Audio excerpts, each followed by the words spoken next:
guys, since marami tayong mga tira-tirang tinapay, atin po siyang gagawing pudding.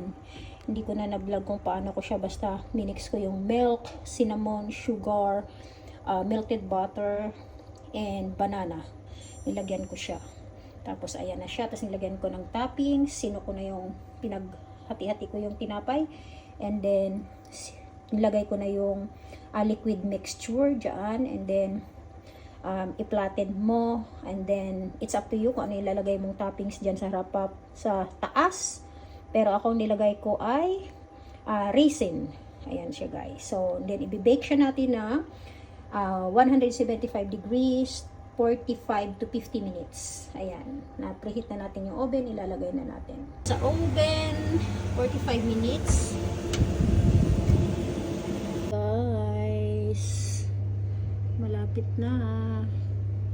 Guys, after 45 minutes, medyo tumaas na siya at okay na siya. Pero, mas gusto natin ng crunchy-crunchy. Let's see. Buksan natin. So,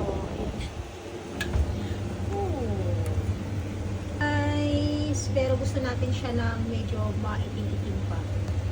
Ayan. So, 5 minutes pa. So, this is it guys. Tapos na yung ating 55 na siya dito sa ano, pero 53 pa lang doon. Hintayin siya natin ng 55 bago tayo buksan.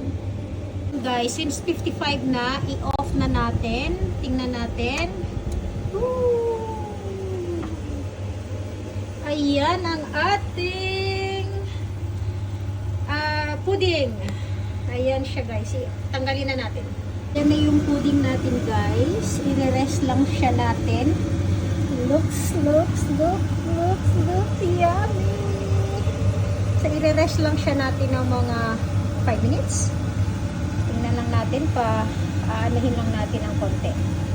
Palalamikin lang natin ng konti. Sarap oh. Ayan siya guys, oh. Sarap. Ayan, let's dig in. Ano siya? Floppy. Ang ganda, parang soft na soft. Soft na soft.